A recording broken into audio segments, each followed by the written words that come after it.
श्री जगन्नाथ महाप्रभु की, बलभद्र सुभद्रा मैया की, श्री सुदर्शन जी महाराज की, नीलाचल धाम की, स्नान पूर्णिमा महोत्सव की, महाप्रभु जी के पावन जन्मोत्सव की, श्री वृंदावन बिहारी लाल की, श्री राधा रमण लाल की, श्री राधा वल्लभ लाल की, महोदधि समुद्र नारायण भगवान की, टोटा गोपीनाथ की, खीरचोरा गोपीनाथ की, देवादिदेव एकलिंग जी महाराज की, सब संतन की, सब भक्तन की, सब विप्रन की, लाला के बाबा की, बाबा के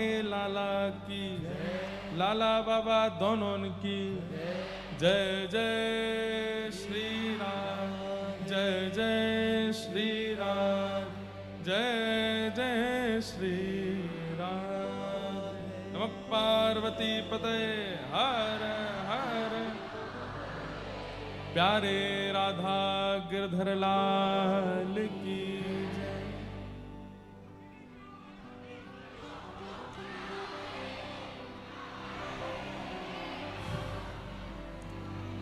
परम मंगल में प्रात प्रखलेश्वर, अकारण करुणा वरुणालय, भक्त वांछा कल्पतरु,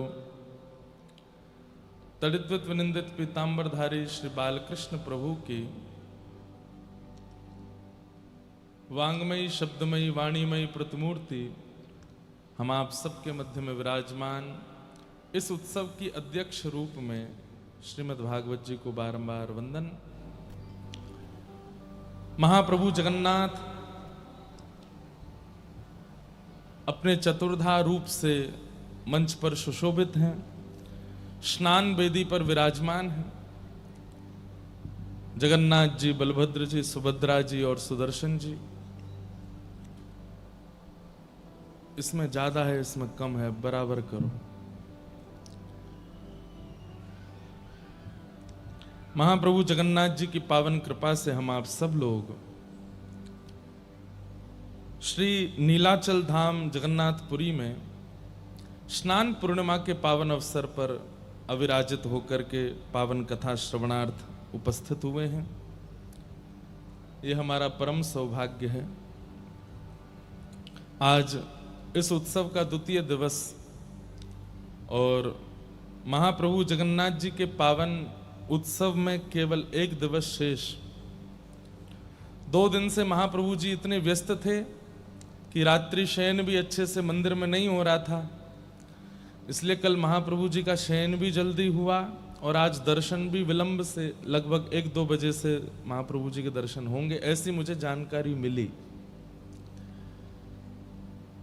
कल हमारे नाथों के नाथ जगन्नाथ मंदिर से बाहर स्नान वेदी पर आएंगे और समग्र विश्व को महाप्रभु जी का वहां बैठ कर के दर्शन होगा।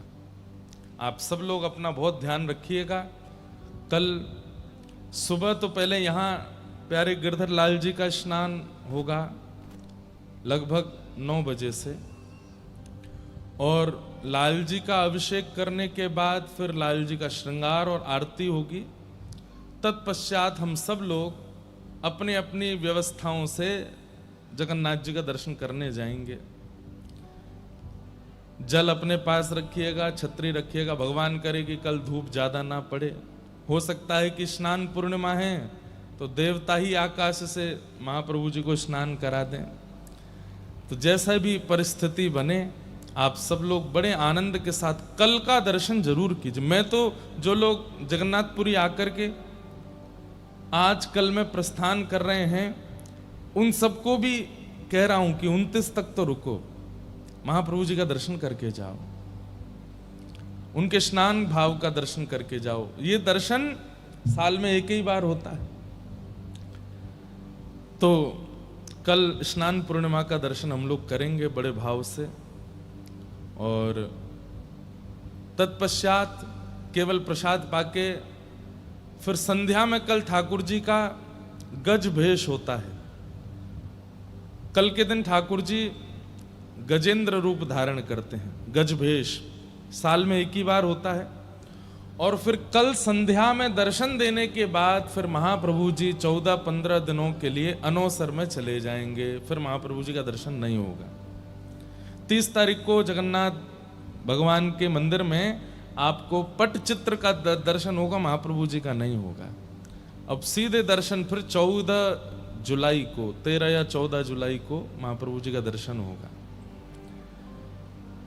पुरी में आचार्य जन आज्ञा करते हैं, आप सबको भी इस बात पर ध्यान देना है कि जब जगन्नाथ मंदिर में महाप्रभु जी का दर्शन 15 दिन के लिए अनौसर होता है, तो आपके घर में भी विराजमान जगन्नाथ जी, उनका भी, उनके मुख पर भी एक पर्दा रखना है, आपको दर्शन नहीं करना। वो ठाकुर जी का अनौसर काल है। अब उसमें अनेक भाव, ठाकुर जी अपने भक्तों की पीड़ा ले लेते हैं अपने ऊपर, केवल दूध पाते हैं, रसायन पाते हैं, अन्न का भोग नहीं लगाते ठाकुर जी। कहीं कहीं भाव है कि ठाकुर जी समग्र विश्व के कल्याण के लिए तप में विराजमान हो जाते हैं। तो इस प्रकार से आप सबको भी ध्यान देना है कि 30 तारीख से आपके पास भी जो जगन्नाथ जी का स्वरूप है, उनके ऊपर भी आप एक वस्त्र पधरा दीजिए। महाप्रभु जी के रूप का दर्शन फिर रथ यात्रा वाले दिन ही करना है, उससे पूर्व नहीं करना है। आप मंदिर भी जाएंगे 30 तारीख को, यहां कथा सुबह होगी, फिर उसके बाद प्रस्थान करेंगे सब। तो उस दिन भी महाप्रभु जगन्नाथ जी के गर्भगृह के बाहर पटचित्र लगा होगा, महाप्रभु जी का दर्शन नहीं होगा। मंच पर भी उस दिन महाप्रभु जी का दर्शन नहीं होगा, यहां पर भी पटचित्र होगा। हमारे भागवत जी श्रवण करने वाले महाप्रभु जगन्नाथ जी, इनका भी दर्शन नहीं होगा, इनकी जगह भी पटचित्र विराजेगा। तो इसका ध्यान रखना। अच्छा, ये जगन्नाथपुरी के कुछ नियम हैं, उन नियमों का पालन लगभग सब जगन्नाथ सेवकों को करना चाहिए। जैसे गजपति राजा महाराज उस दिन भी आज्ञा कर रहे थे कि आप भी कथा में सबको कहें कि कभी भी रथ यात्रा करनी हो तो उन्हीं तिथियों में करें जिन तिथियों में महाप्रभु जगन्नाथ जी की होती है। उससे पूर्व में या उसके बाद में रथ यात्रा नहीं करनी। क्यों? विश्व में जहां कहीं भी जगन्नाथ हैं, सब एक ही हैं और वे विश्व का कल्याण करने के लिए एक साथ अवस्थित हैं, चाहे वो वृंदावन में विराजमान हो, चाहे यहां हो, चाहे जहां कहीं भी जगन्नाथ मंदिर है। अब आगे पीछे रथ यात्रा का क्रम जब होता है तो महाप्रभु जी विश्व कल्याण के लिए हैं और रथ यात्रा में ठाकुर जी परम आनंदित। अब वहां आप रथ यात्रा करते हैं तो जगन्नाथ जी को लगता है अब हम रथ यात्रा में जाएं कि यहां बैठ के कल्याण करें। इसलिए एक ही समय पर रथ यात्रा होनी चाहिए, जब महाप्रभु जी की रथ यात्रा हो। उसी समय पर स्नान उत्सव होना चाहिए जिस समय महाप्रभु जी का होता है। महाप्रभु जी के 15 दिन दर्शन नहीं होते तो विश्व में जहां भी जगन्नाथ मंदिर हैं वहां दर्शन नहीं होने चाहिए, चित्रपट ही होना चाहिए आगे। महाप्रभु जी अनौसर में रहते हैं। इन सब बातों का ध्यान हम लोग रखना प्रारंभ करें, करना प्रारंभ करें। ये नियम है, ये शास्त्र विधि है, ये शास्त्र आज्ञा है। स्कंद पुराण में तो वर्णन है कि पहले महाप्रभु जी के स्पर्श का अधिकार सबको था, लेकिन वहां लिखा है कि गजपति महाराज जिसको आज्ञा दें उसी को ही महाप्रभु जी के स्पर्श का अधिकार है। उसके बिना अधिकार, बिना उनकी आज्ञा के कोई स्पर्श करता है उसके पुण्य क्षीण होते हैं। ऐसी ऐसी बातें, ऐसी ऐसी भावना सब है। तो यहाँ के महाराज जी और यहाँ के मंदिर प्रशासन की ये सबसे प्रार्थना है कि रथ यात्रा उन्हीं दिनों में कीजिए जब महाप्रभु जगन्नाथ जी की रथ यात्रा होती है। स्नान उत्सव तभी कीजिए जब महाप्रभु जी का होता है, स्नान पूर्णिमा को ही होता है। और जितने दिन महाप्रभु जगन्नाथ जी अनौसर में रहते हैं, दर्शन नहीं देते, उतने दिन कहीं दर्शन नहीं होना चाहिए। जगन्नाथ जी के जहां भी रूप हैं सब जगह एक मुख पर वस्त्र होना चाहिए और ठाकुर जी के चित्रपट आगे आ जाना चाहिए। और ठाकुर जी को दूध भोग, ठाकुर जी को मलाई का भोग, अन्न का भोग नहीं करना है। 15 दिन तक ठाकुर जी दूध, मलाई और कुछ रसायन, फल, इनका प्रसाद पाते हैं।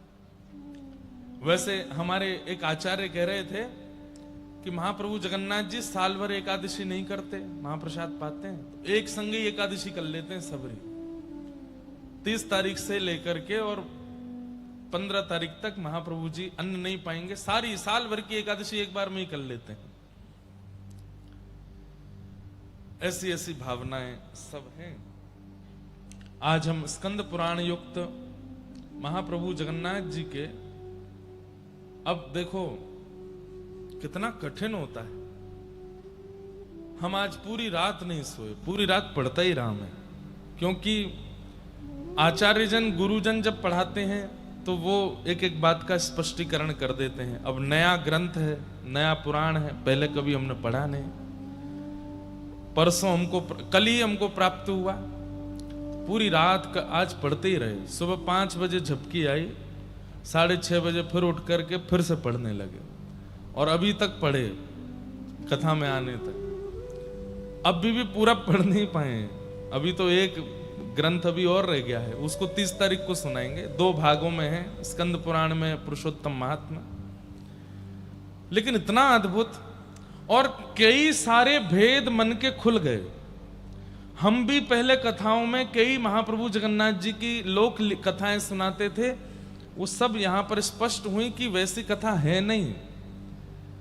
जैसे कई बार क्या होता है कि कथा को रोचक बनाने के लिए कविजन उसमें कुछ निर्मित कर देते हैं भाव, लेकिन वो भाव होते नहीं है। लेकिन स्कंद पुराण का पूरा अध्ययन, संपूर्ण अध्ययन करने के बाद पूरा स्पष्टीकरण हुआ कि महाप्रभु जगन्नाथ कब से विराजे, कैसे आए, क्या रूप है, क्या नहीं है। अब एक इतनी गलत कथा पूरे विश्व में चलती है, मैं इसका हर कथा में खंडन करता हूं कि भगवान कृष्ण अपनी लीला पूरी करके जैसे ही गए तो पांडवों ने उनके श्री विग्रह को आग लगा दी, चिता में रख के, हृदय नहीं जला, बहता हुआ वो पुरी आ गया। ये कथा है ही नहीं। और जहां कहीं भी है तो उसका तथ्य या भाव कुछ और होगा। भगवान गीता में कहते हैं, मेरे शरीर को मानवों की तरह मृत्यु प्राप्त करने वाला जो समझता है वह व्यक्ति अपवित्र है। मैं कभी मृत्यु को प्राप्त नहीं होता हूं, मेरा शरीर चिन्मय है, आपकी तरह मेरी तरह जड़ नहीं है। ठाकुर जी का शरीर वो चैतन्य है, वो चिन्मय है। हार्ड मांस हड्डी से नहीं बनते ठाकुर जी। और जो पंचभूतों से बनता है, अग्नि संस्कार क्यों होता है हम लोगों का? पृथ्वी, जल, अग्नि, वायु, आकाश, ये 5 चीजें हैं हमारे शरीर में। और इन 5 से ऋण लेकर के हमारा शरीर बनाया जाता है। तो जब हमारी मृत्यु होती है तो अग्नि दे करके 5 का जो अंश था वो 5 को वितरण कर दिया जाता है। हमारे अंदर की वायु वायु में चली जाती है।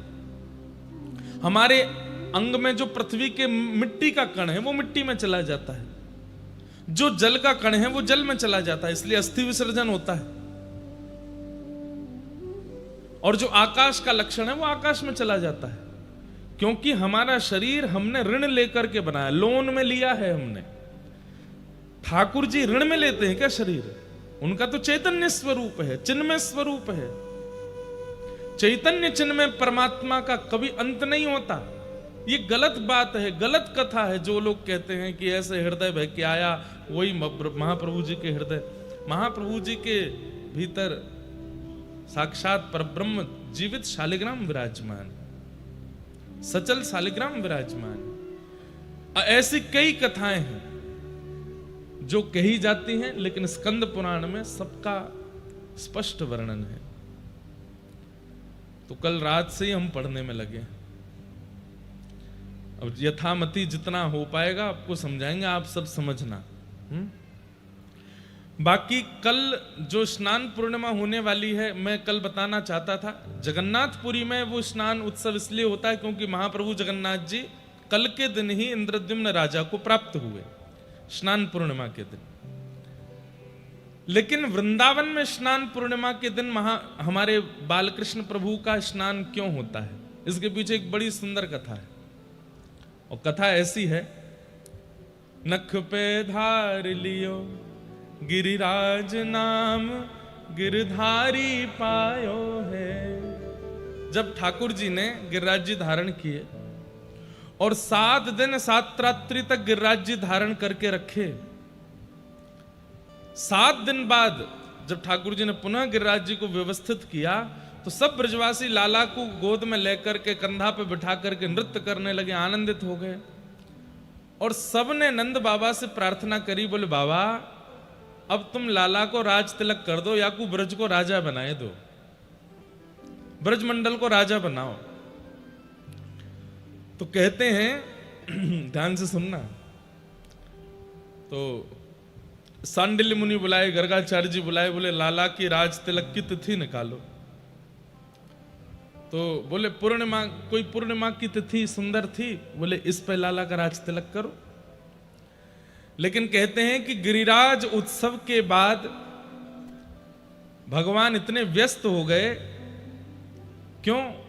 सब गोपियों ने न्योता दे दिया, बोले लाला एक दिन मेरे घर पधरामनी पे आनो है, अगले दिन वाक्या मधुमंगल ने सबरी लिस्ट बना रखी है, श्रीदामा सब गोपीन से दक्षिणा फिक्स कर रहो है, लाला आवेगो तो कैसे षोडश उपचार करनो है, खातिर कर ले नई गुजरिया रसिया आयो तेरे द्वार।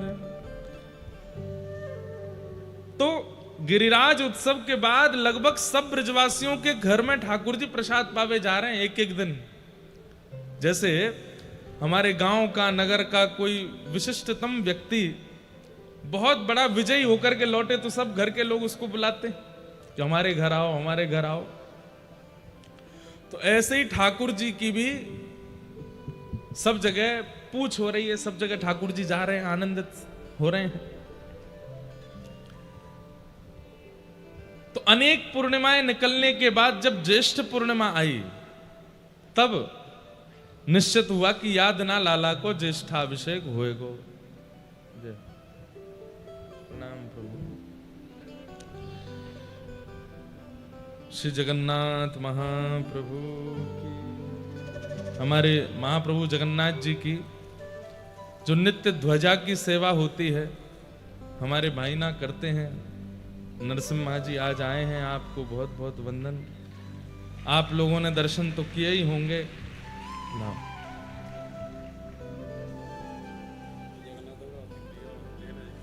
हैं? ये हमारा भी अति प्रिय।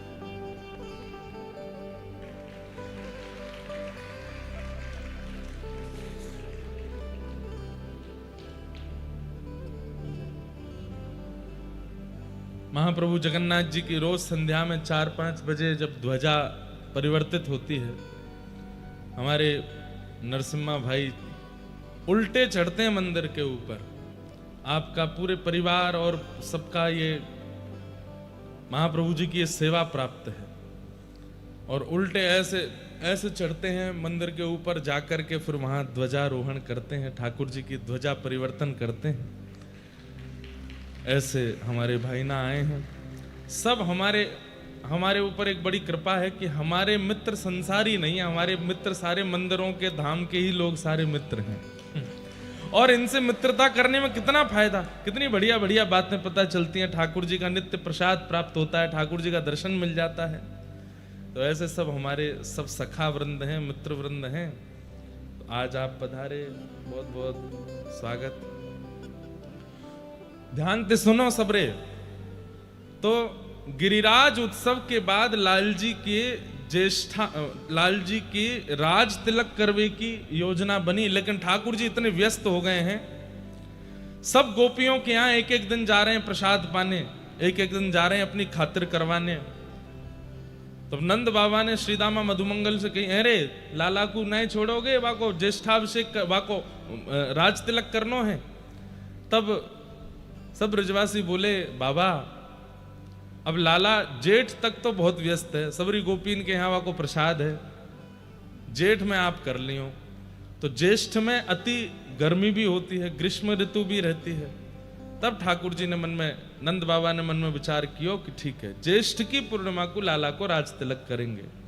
तो कल के दिन ठाकुर जी हमारे वृंदावन चंद्र श्री राधा रमन लाल, श्री बालकृष्ण प्रभु, मदन मोहन जी कल इनका राज तिलक हुआ।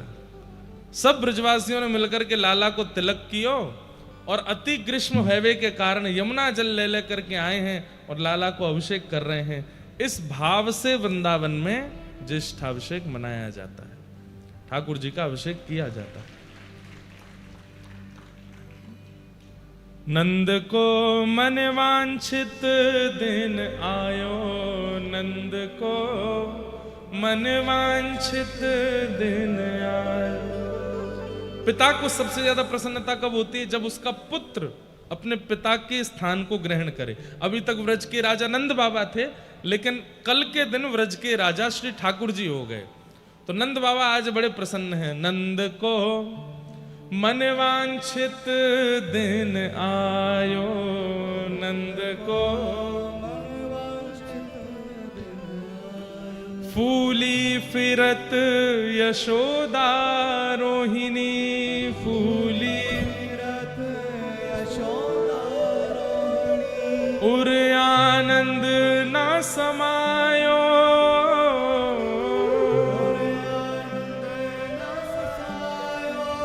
नंद को मन वांछित दिन आयो, नंद को मन वांछित दिन आयो। गाम गाम ते जाति बुलाई, गाम गाम और मोतिन चौक पुरायो,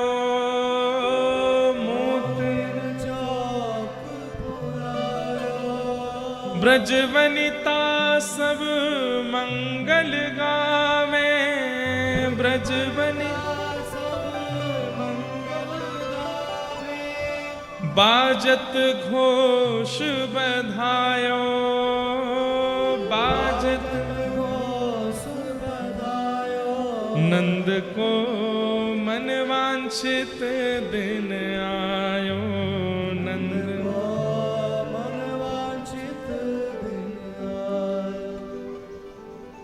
लाला को राज तिलक हेवे वारो है। तो क्या विधि विधान हो रहा है?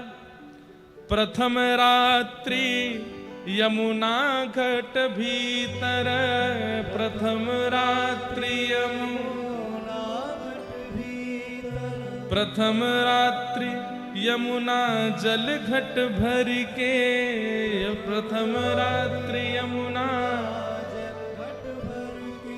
अधिवासन करवायो, अधिवासन मतलब जो हम आज करेंगे, यमुना जी का जल घड़ाओं में भर भर के उसका अधिवासन मतलब उसको सुगंधित करेंगे। उसमें केसर डालेंगे, इलायची पीस के डालेंगे, ब्रास डालेंगे, ठंडा करेंगे, मोगरा के पुष्प डालेंगे, कुछ गुलाब के पुष्प डालेंगे, उसमें थोड़ा गुलाब जल डालेंगे, चंदन डालेंगे, उसको सुगंधित करेंगे, इसको अधिवासन करेंगे। उठी प्रभात कंचन चौकी धर, उठी प्रभात और रात भर जल को शीतल करके घड़ों में रख के सुबह उठ करके उठी प्रभात कंचन चौकी धर, उठी प्रभात सोने की चौकी रखी है और तापर लाल बिठायो, तापर लाल बिठायो, नंद को मन वांछित दिन आयो, नंद को मन वांछित दिन आयो। आहा, श्री ठाकुर जी बैठे हैं, मंद मंद मुस्कुरा रहे हैं, चारों तरफ सब ब्रजवासी खड़े हैं और अब एक एक करके आ रहे हैं, लाला को अभिषेक कर रहे हैं। राज बैठ अभिषेक करत हैं, राज बैठ अभिषेक करत हैं, विप्रन वेद सुनायो, विप्रन वेद सुनायो। आहा, ज्येष्ठ शुक्ल पुण्यो दिन सुरवधु, ज्येष्ठ शुक्ल पुण्यो दिन हरिक फूल बरसायो, हरिक फूल बरसायो, नंद को मन वांछित दिन आयो,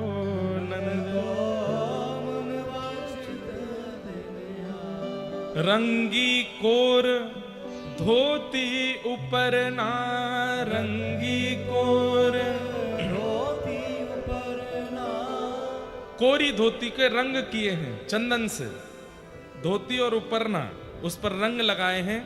और आभूषण सब साज, आभूषण सब साज। और लाल जी को उपरना पहना के, धोती पहना करके, तिलक करके अभिषेक करने के बाद द्वारकेश आनंद भयो प्रभु, द्वारकेश आनंद भयो। क्यों? आज नाम पढ़ो ब्रजराज, आज नाम पढ़ो ब्रजराज। बोलो ब्रजराज कृष्ण की, ब्रजराज गोपाल की। नाम पढ़ो ब्रजराज, नाम पढ़ो ब्रजराज। नंद को मन वांछित दिन आयो, नंद को मन वांछित दिन। तो कल ठाकुर जी का राज्याभिषेक होगा। तो व्रज के भाव से ठाकुर जी का अभिषेक किस लिए होता है कि लाला को व्रज को राजा बनाया गया है। गिरिराज उत्सव के बाद, नाग कालिया नाग मर्दन के बाद ब्रजवासी ने कही, याने ब्रज की इतनी रक्षा करिए नंद बाबा, अब तो तुम लाला सुघड़ है गए हो, अपनी गद्दी पर लाला को बैठाए दो। और श्री ठाकुर जी को कल राज्याभिषेक होएगो। एक भाव, एक नहीं है, अनेक है। एक भाव यह भी है कि ठाकुर जी का राज्याभिषेक होता है। एक भाव ठाकुर जी यमुना जी के साथ रास विहार करते हैं। अनेक अनेक भाव हैं। सब भावों से ठाकुर जी का कल अभिषेक हम लोग करेंगे। तो कल गिरधर लाल जी का अभिषेक होगा। जिन लोगों ने जनेऊ धारण किया है, यज्ञोपवीत जिनका हुआ है, केवल वे ही मंच पर आएंगे। और वे सब लोग यहां जो सेवा में हैं उनको बता दीजिएगा। ऐसे नहीं कि जबरदस्ती जनेऊ लेके पहने आए बोले ताकि हम भी चढ़ जाएं। देखो, इन बातों का आप ध्यान रखा कीजिए कि अनधिकारी चेष्टा करने से आपको लगेगा कि हम ठाकुर जी को छू लेंगे, ठाकुर जी का स्पर्श कर लेंगे, लेकिन नहीं, उससे अपराध ही होता है। ठाकुर जी ने बहुत छोटे छोटे तो नियम रखे हैं। यज्ञोपवीत धारण करने वाले, गायत्री संध्या बंदन करने वाले वो हमारा स्पर्श करें, धोती ऊपर ना पहनने वाले हमारा स्पर्श करें। और जो भी कल मंच पे आएंगे, ज्यादा लोग तो नहीं आएंगे, ज्यादा से ज्यादा 10-15 लोग बस, नहीं तो हमारा लाला नेक्स्ट तो डर के मारे भाग जाएगा। इतने विशाल ठाकुर जी नहीं है ना। तो सब लोग सिले हुए वस्त्र नहीं पहनेंगे, कोरे उपरना और कोरी धोती, यज्ञोपवीत होना चाहिए। चंदन तिलक लगा करके मंच पर आएंगे। ठाकुर जी का अभिषेक कल होगा। और बाकी सब लोग केवल दर्शन करना और नीचे से आशीष देना, लाला आज हमारो व्रजराज बनो है, ऐसे ही लाला व्रजराज बनो रे। इस भाव से गिरधर लाल जी का अभिषेक यहाँ करके फिर हम लोग जाएंगे महाप्रभु जी का महाअभिषेक दर्शन करेंगे। तो इस तरीके से कल का क्रम होगा। सब लोग सुबह 9 बजे उपस्थित रहिएगा। आइए हम आप सब लोग अब महाप्रभु जी के पुरुषोत्तम महात्म की सुंदर कथा में प्रवेश करते हैं और किस प्रकार महाप्रभु जगन्नाथ पुरी में विराजमान हुए वह सब भाव श्रवण करने का भाव रखते हैं। श्री जगन्नाथ महाप्रभु की जय। बलभद्र सुभद्रा मैया की जय। जय श्री राधे।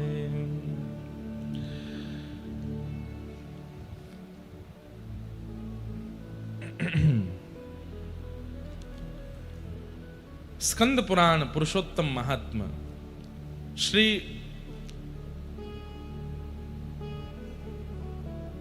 जैमिनी जी प्रवचन कर रहे हैं और ऋषिजन पूछ रहे हैं। स्कंद पुराण में विशेष रूप से हमारे भारत के समस्त विशिष्ट तीर्थों का जो मूल स्वरूप है वो स्कंद पुराण में ही वर्णन है। सब मुनियों ने पूछा, क्या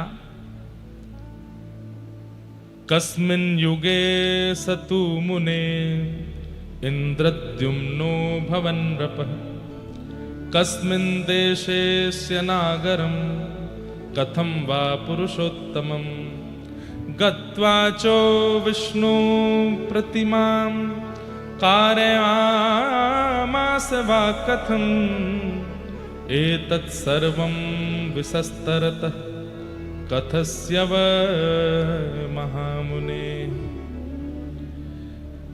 समस्त मुनियों ने मिलकर के जैमिनी महाराज से पूछा कि भगवान हमें यह बताइए कि ये इंद्रद्युम्न राजा कौन है, ये कौन से कुल में जन्मे, कौन से युग में जन्मे, कौन से वंश में इनका अवतार हुआ और इन्होंने ऐसा क्या किया कि इनके पास साक्षात चतुर्धा भगवान पधारे जिन्हें जगन्नाथ के भाव से पूरे विश्व ने वंदन किया।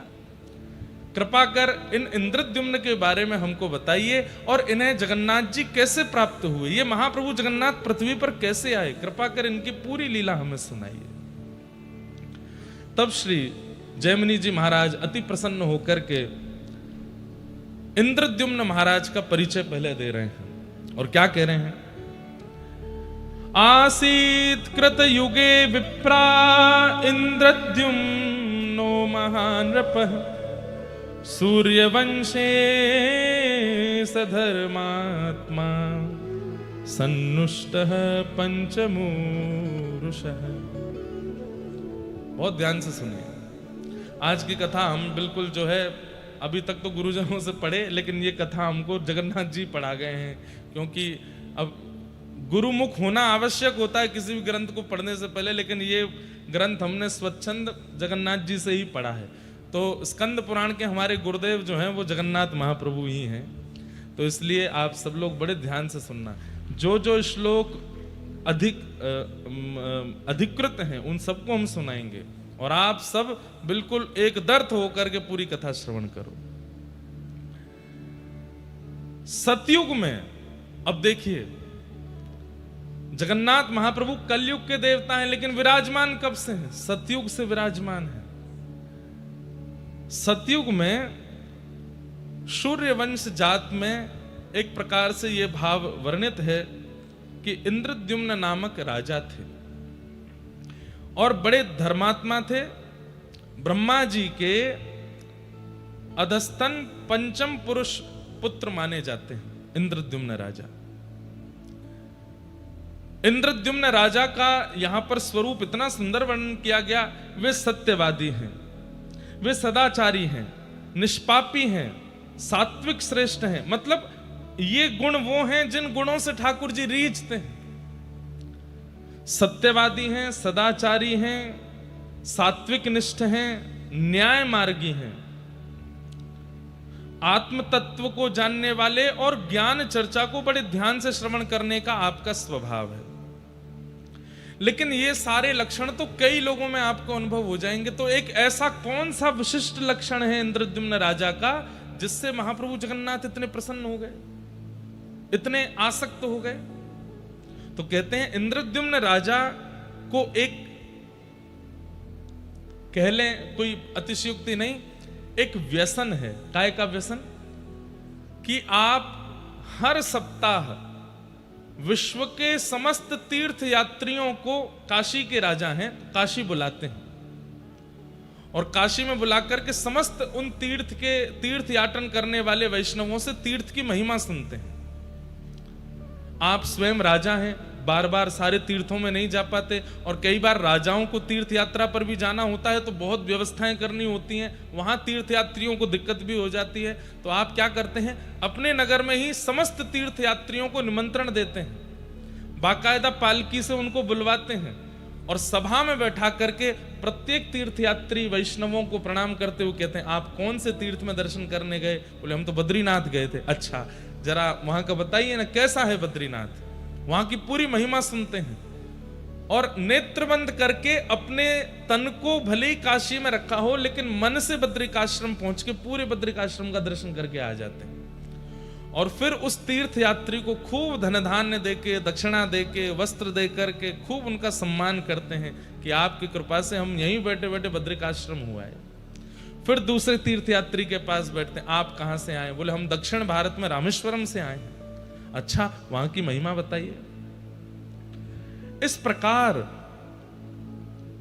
सर्वगुण संपन्न होते हुए भी, अष्टादश विद्याओं से युक्त होते हुए भी, इतने ज्ञानी और इतने योग्य राजा होते हुए भी आपके अंदर इतनी दीनता है कि आप तीर्थ यात्रियों के बीच में बैठ करके तीर्थ की महिमाएं सुनते रहते हैं। तभी आपने एक जिज्ञासा प्रकट की, क्या कभी ऐसा हो सकता है कि पूरे विश्व को साक्षात परमात्मा का कभी अनुभव हो? क्या ऐसा कोई तीर्थ है या ऐसा कोई धाम है जहां साक्षात सचल भगवान विराजमान हो और उनका दर्शन हम मानव कर सके? इतनी योग्यता तो हमारे पास नहीं कि हम जप करें, तप करें, साधन करें, यज्ञ करें। करते हैं लेकिन कोई ना कोई भूल तो होती है। हे समस्त तीर्थ यात्रियों, हे समस्त तीर्थों में विचरण करने वाले वैष्णवों, मेरी प्रार्थना है, क्या इस धराधाम पर ऐसा कोई स्थान है? आप सबसे हमारी प्रार्थना, बिल्कुल हिलो डुलो भी नहीं, सब लोग ध्यान से सुनो। कोई ऐसा स्थान है जहां साक्षात परब्रह्म को अपनी चर्म चक्षुओं से हम देख सकें?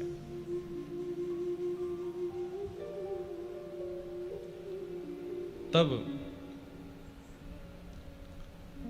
आपने प्रश्न किया कि आद्रतो व्याजहारेदम ज्ञायता क्षेत्र मुक्तमं यत्र साक्षात् जगन्नाथं पश्यामो नेन चक्षुष। जगन्नाथ केवल इन्हीं को नहीं कहते, परम पुरुष परमात्मा जो इस पूरे जगत का रक्षक है वो जगन्नाथ ही हैं। और इंद्रद्युम्न राजा कहते हैं, क्या कोई ऐसा स्थान है जहां पूरे जगत को चलाने वाले साक्षात पर ब्रह्मनाथ विराजमान हो और हम अपने चरम चक्षुओं से उनको देख सकें? क्या इस पृथ्वी पर ऐसा कोई स्थान है? एक प्रकार से इंद्रद्युम्न राजा ने घोषणा करके इसको पूरे विश्व में फैलवाया इस प्रश्न को कि है कोई ऐसा स्थान जहां साक्षात पर ब्रह्म का दर्शन मानव कर सके। तब एक वृद्ध से परम वैष्णव, परम विद्वान, ललाट पर अति तेज है, ऐसे एक तीर्थ यात्री परम वैष्णव महात्मा उस सभा में आए और उन्होंने आकर के कहा, राजन आपका प्रश्न मुझे प्राप्त हुआ तो मैं दौड़ा चला आया आपके पास। आपकी जो जिज्ञासा है शायद उसका समाधान मेरे पास है। ये सुनते ही तो इंद्रद्युम्न राजा बोले, क्या हम जीवात्मा प्रत्यक्ष ठाकुर जी को देख सकते हैं? बोले हाँ, एक स्थान है। कहां पर? बोले मैं अपने बाल काल में वहां दर्शन करने गया था। कौन सी जगह है वो? कि औड्र देश इति ख्यातो वर्षे भारत संज्ञ के दक्षिणस्योदधिस्तीरे क्षेत्रम श्री पुरुषोत्तमम। औड्र देश यानी कि उड़ीसा। उड़ीसा प्रांत में दक्षिणमुखी दक्षिणस्थ महोदधि यानी कि समुद्र नारायण, उनके तट पर एक क्षेत्र विराजमान है जिसका नाम है श्री पुरुषोत्तम क्षेत्र। ध्यान से सुनिएगा। उस श्री पुरुषोत्तम क्षेत्र में तत्र नीलगिरिर्नाम समन्तात काननाव्रत, एक वन है और उस वन को चारों ओर से वन ने घेरा है। बीच में एक सुंदर सा छोटा सा एक पर्वत है जिसका नाम है नीलगिरि। बंधुओं, हम सब लोग भुवनेश्वर से जब जगन्नाथपुरी की ओर आते हैं, आप सबने ये अनुभव किया कि नहीं, पर मैं हर बार करता हूं, 8-9 किलोमीटर दूर से ही श्री मंदिर इतना ऊंचा दिखाई देता है, लेकिन जैसे ही आप सिम्मत द्वार पर पहुंचेंगे तो लगता है कि शिखर इतना ऊंचा तो नहीं है। महाप्रभु जगन्नाथ जी का मंदिर इतना ज्यादा ऊंचा तो नहीं है कि इतनी दूर से दिखाई देता है।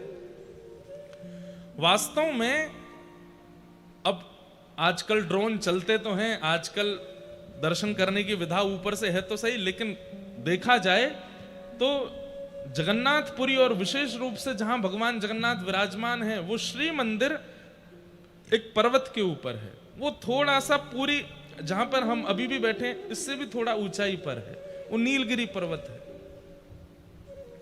तो तत्र नीलगिरिर्नाम समन्तात् काननाव्रत, एक वन से आच्छादित नीलगिरी पर्वत है। तस्योत्संगे कल्प वृक्षः समन्तात् क्रोश सम्मितः, वहां पर एक कल्प वृक्ष, एक वट वृक्ष है, वहां पर एक रोहिणी कुंड भी है, वहां साक्षात ठाकुर जी विराजमान है, परमात्मा विराजमान है। किस रूप से, किस नाम से? श्री नील माधव भगवान, नील माधव भगवान के रूप में वहां पर ठाकुर जी विराजमान है। ठाकुर जी का नाम जगन्नाथ पूर्व से ही है, यहां पर कितनी बार जगन्नाथ शब्द का ही भाव आता है। यत्र साक्षात् जगन्नाथः शंख चक्र गदाधर जंतूनां दर्शनान् मुक्तिं यो ददाति कृपानिधि। वहां पर साक्षात जगन्नाथ भगवान विराजमान है। कैसे? बोले चतु व्यूह रूप में अपने चतु हस्त कमलों में शंख चक्र गदा पद्म लेकर के साक्षात नील माधव जगन्नाथ भगवान विराज रहे हैं। वे आंखें भी मटकाते हैं, वे बोलते भी हैं, वे चलते भी हैं। और अन्य तीर्थों में तो मानव का जाकर के कल्याण होता है, लेकिन मैंने उस तीर्थ में देखा कि कौवे ने चलते हुए किसी वस्तु को पाने के लिए उनके सामने आया है वो कौवा, और जैसे ही उस वस्तु को पाने लगा अचानक से उसने नेत्र खोल करके जैसे ही नील माधव भगवान को देखा उसके भी चतु हस्त प्रकट हो गए और वो मुक्त होकर के भगवत धाम को प्रस्थान कर गया। अरे आप तो मानवों के कल्याण की बात करते हैं, लेकिन कीट पतंगा पक्षी जो वहां पहुंच जाए और शंख चक्र गदा पद्मधारी चतुर्भुज रूप नील माधव जगन्नाथ भगवान का जो दर्शन कर लेता है, ऐसे पशु पक्षियों का भी उद्धार वहां होता है। नील माधव भगवान जो पूर्व में यहां विराजमान थे, बाद में फिर उन्हीं नील माधव भगवान का चतुर्धा रूप प्रकट हुआ। सुदर्शन जी, जगन्नाथ जी, सुभद्रा जी और श्री बलभद्र जी। कैसे ये पूरी कथा है, ध्यान से सुनना। यत्र साक्षात् जगन्नाथ, साक्षात जगत का उद्धार करने वाले परमात्मा वहां विराजमान है। और इस बात का प्रमाण है, क्यों? जंतूनां दर्शनान् मुक्ति, दर्शन करते ही मुक्ति मिलती है वहां पर। ऐसे धाम का मैंने दर्शन किया है राजन, और मुझे विश्वास है कि आप उस स्थान पर जाएंगे, दर्शन करेंगे और उस स्थान से पूरे विश्व को लाभान्वित करेंगे। तत्र गत्वा जगन्नाथं दृष्ट्वा स हि गिरो यथा कटकावास संस्थानं भूप्रदेशं प्रयच्छ।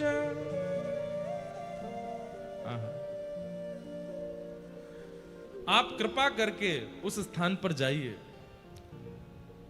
उस स्थान के समीप में कटक नामक एक स्थान है। कटक का नाम देखिए यहां पर भी है, कटका वास संस्थानम भूप्रदेशम प्रमीयच। वहां जाकर के आप अपनी पूरी राजसभा को कैसे लेके जाना चाहते हैं उसकी पूरी व्यवस्था आप कटक में रह करके कर सकते हैं। लेकिन नाथ, आपकी जो जिज्ञासा है वो इसी प्रांत में जाकर के और उन चतुर्धा रूप भगवान का दर्शन करके ही पूर्ण होगी। सुन करके इंद्रद्युम्न राजा के नेत्र सजल हो गए। हस्त कंपायमान होने लगा, प्रेम के सारे लक्षण चित्त में प्रकट होने लगे।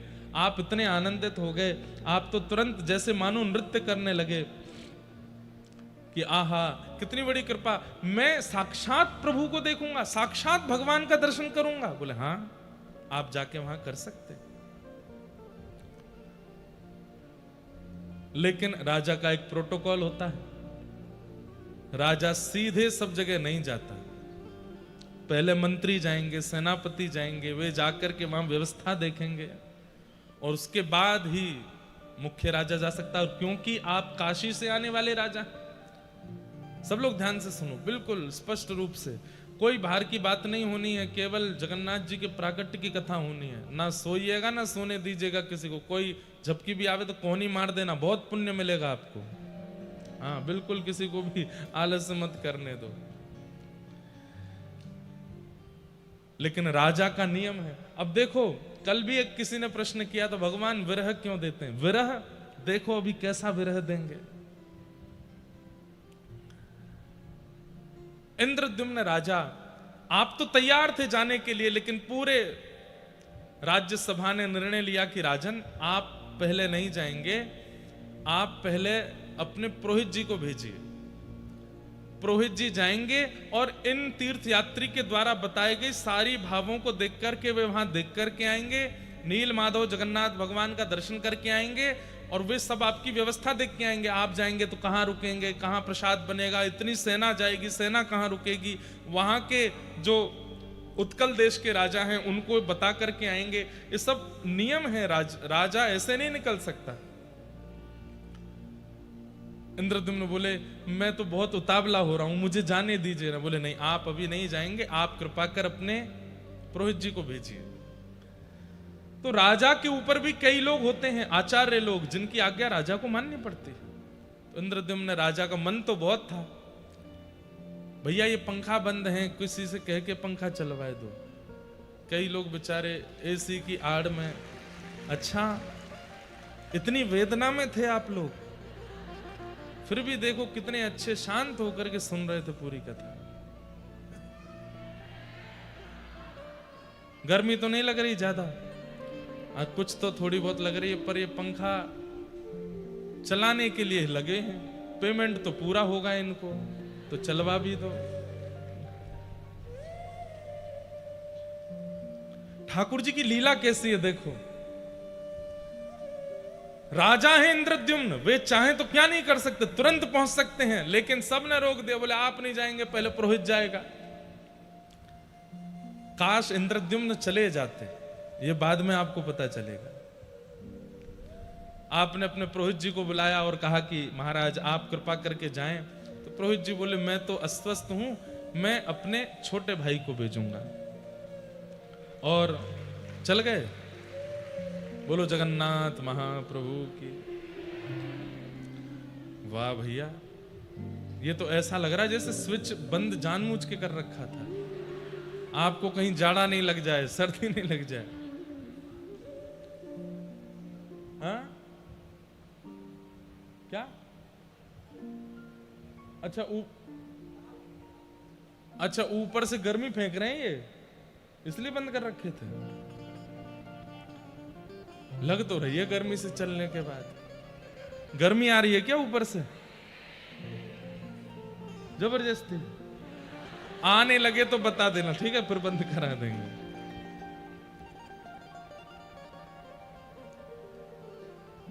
थोड़ा सरल सहज भाव में राजा ने अपने पुरोहित जी से कहा, तो पुरोहित जी बोले मैं तो वृद्ध हो गया हूं, शायद मैं इतनी निपुणता नहीं रखूंगा, पर मैं अपने छोटे भाई विद्यापति को भेजता हूं। वे जाकर के आपके इस जो नियुक्त स्थान है उसका दर्शन करके और पूरी योजना बना करके आएंगे और आपको बताएंगे। अब देखिए, ये विद्यापति भी अभी तो हमने पहली बार पढ़ा, पर मैं इसकी खोज करूंगा। विद्यापति का कोई पूर्व जन्म का या पूर्व काल का कोई तो संबंध है कि इनको नील माधव भगवान का प्रत्यक्ष दर्शन हुआ? कहां? ये तो पुरोहित भी नहीं थे, पुरोहित के छोटे भाई हैं, इनको बुलाया गया और कहा कि आपको इस प्रकार उत्कल देश जाना है। वहां पर कटक नामक एक शहर है, उसके पास में महानदी और समुद्र के दक्षिण तीर पर एक नीलगिरी पर्वत है, वहां नीलाचल भगवान, उनका दर्शन करके आना है और सब व्यवस्था आकर के राजा को बतानी। फिर राजा पूरी सेना के साथ दर्शन करने जाएंगे। तो आप बड़े सौभाग्यशाली हुए, कितने खुश हैं। क्या कह रहे हैं? हर किसी को जगन्नाथ आते समय ये श्लोक बोलना चाहिए, महाप्रभु जी का दर्शन करते समय ये बोलना चाहिए कि अहो में सफलम जन्म सुकल्या सर्वरीच में द्रक्ष्यामि यद भगवातो मुख्य पद्म मघापहम। रथ में आरूढ़ होकर के विद्यापति इतने प्रसन्न हो रहे हैं, मैंने ऐसे कौन से जन्म के पुण्य किए। मेरा तो दूर दूर तक कोई संपर्क संबंध नहीं था इंद्रद्युम्न से, लेकिन फिर भी इनके पुरोहित का मैं छोटा भाई हूं और कहां से मुझे बुला करके मुझे भेजा जा रहा है। अरे ये मुझे भेजा नहीं जा रहा है, मुझे बुलाया जा रहा है।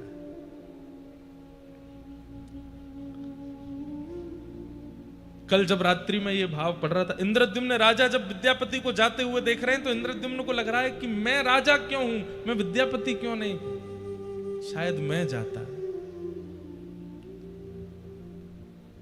थक मन चल जीव चका नयन देखीब, थक मन चल जी।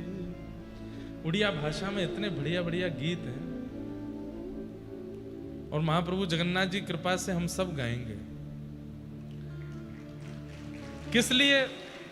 उड़ीसा के लोगों को सिखाने के, आपको तो आता ही है, हमारे वृंदावन के लोगों को रटाने के लिए, हमारे उत्तर भारत के लोगों को महाप्रभु जी का यश, उनका गुण सिखाने के लिए।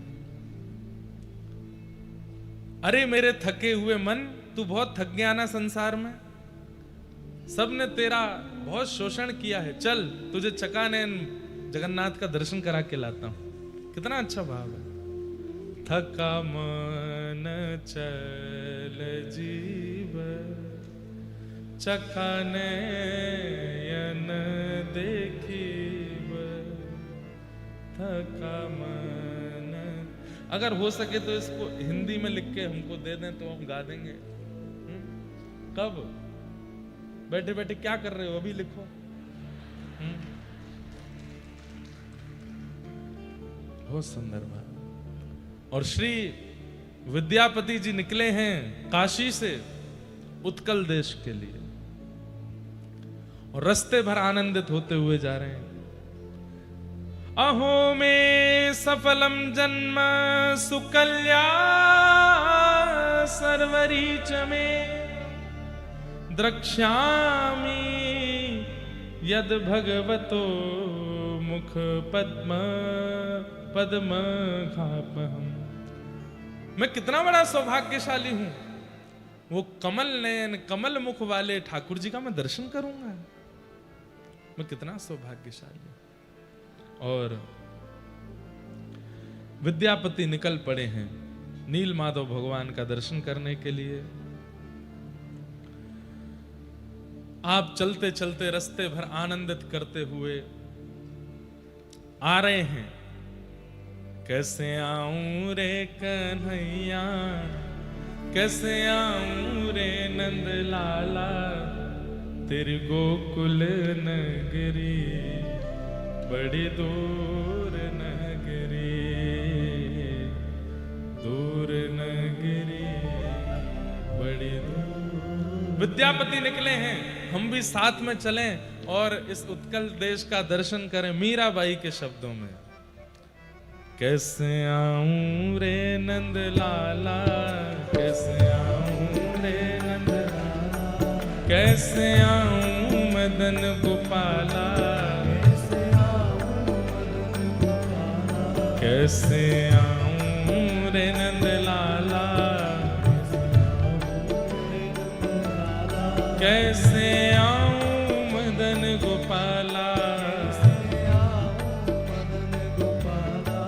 तेरी गोकुल नगरी बड़ी दूर नगरी, दूर नगरी बड़ी दूर नगरी, दूर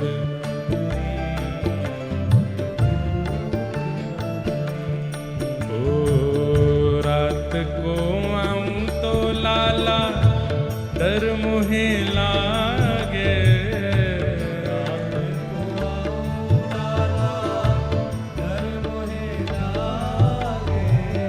रात को आऊं तो कान्हा डर मुहे लागे, रात को आऊं तो कान्हा डर मुहे लागे, दिन को आऊं तो देखे सारी नगरी बड़ी दूर नगरी, वो दिन को आऊं तो देखे सारी नगरी, गाइए दूर नगरी बड़ी दूर नगरी, दूर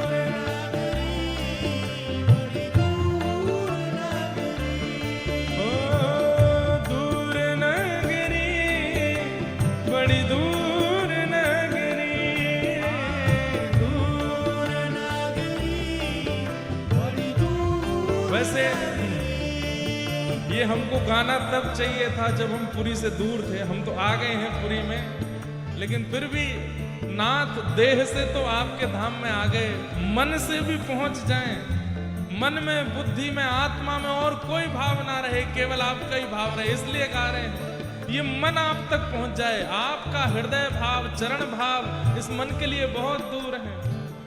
दूर नगरी बड़ी दूर नगरी, दूर नगरी बड़ी दूर नगरी, ओ कैसे आऊं रे नंदलाला, कैसे आऊं मदन गोपाला,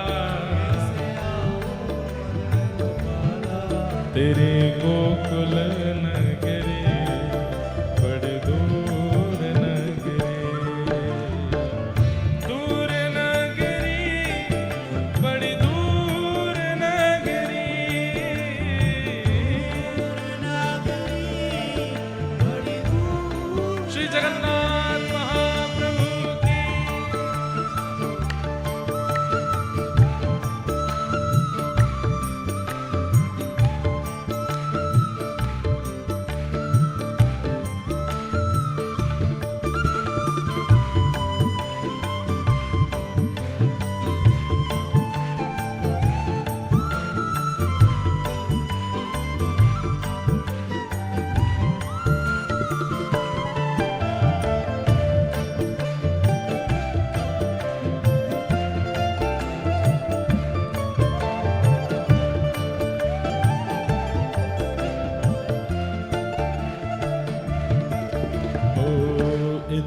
मथुरा उत गोकुल नगरी, इत मथुरा उत गोकुल नगरी, इत मथुरा उत गोकुल नगरी, इत मथुरा उत गोकुल नगरी, ओ बीच बहे यमुना गहरी बड़ी दूर नगरी, ओ बीच बहे यमुना गहरी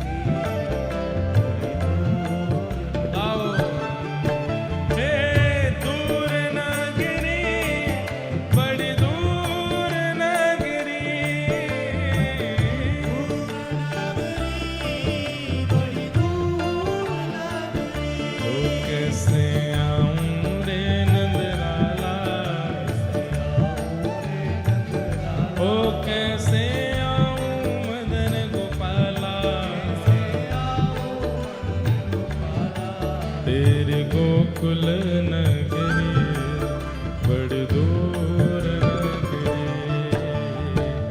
दूर नगरी बड़ी दूर नगरी,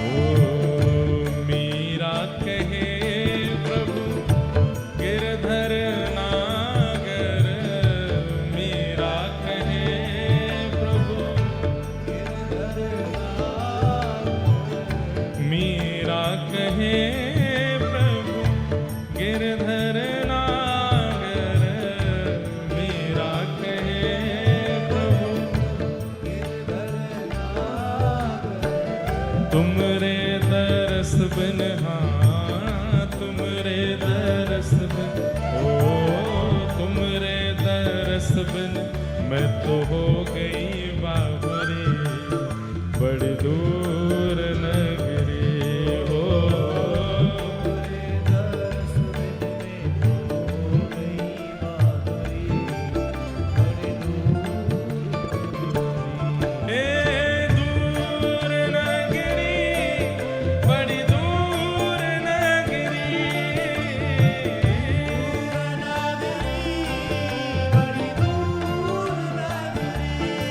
कैसे आऊं रे नंद लाला, कैसे आऊं रे नंद लाला। अच्छा, बहुत सारे लोग तो यहाँ पहुँच गए, पर बेचारे बहुत अभी भी रो ही रहे हैं आप लोगों को देख के कि ये पहुँच गए हम नहीं गए। तो वे सब तो हो गए इंद्रद्युम्न, आप सब हो गए विद्यापति। आप लोग तो पहुँच गए, बजा लो ताली। लेकिन महाप्रभु जगन्नाथ मिलेंगे तो इंद्रद्युम्न को ही। तो जो नहीं आए हैं टीवी पर लाइव पर दर्शन कर रहे हैं वो दुखी नहीं होना है, आप सब इंद्रद्युम्न हो। थोड़ा सा श्रम करना पड़ेगा लेकिन महाप्रभु जगन्नाथ मिलेंगे जरूर। और जो यहाँ आ गए हो वो सौभाग्य मनाइए, क्योंकि आपको तो चतुर्धा मिले ही गए हैं, आप पर तो कृपा हो ही गए। हो कैसे आऊं रे नंद लाला, कैसे आऊं मदन गोपाला, तेरी गोकुल नगरी बड़ी दूर नगरी, दूर नगरी बड़ी दूर नगरी, ओ दूर नगरी बड़ी दूर नगरी,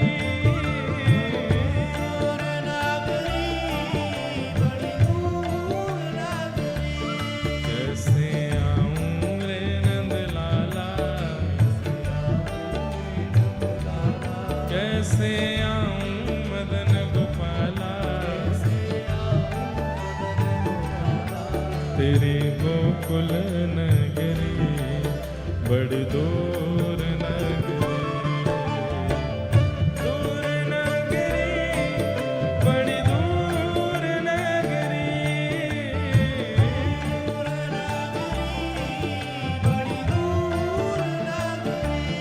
ओ दूर नगरी बड़ी दूर नगरी,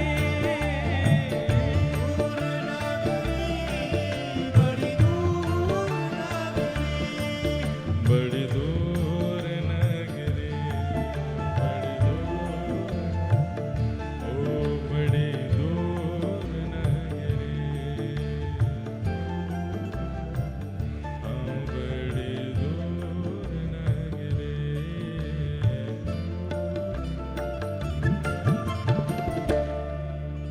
थका मन चल जीवा, चकानयन देखीब, थका मन चल, चकानयन देखीब, शंखनाभिमंडलारे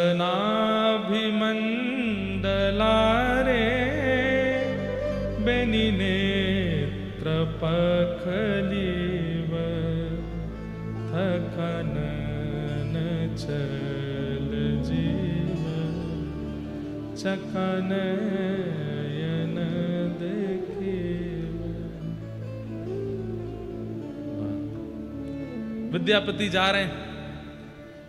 जैसे ही विद्यापति ने उत्कल प्रांत में प्रवेश किया, कई यहां पर वर्णन किए गए, लेकिन इसमें सबसे ज्यादा आश्चर्यजनक बात जो थी, श्री क्षेत्र में प्रवेश करते ही उन्होंने क्या अनुभव किया।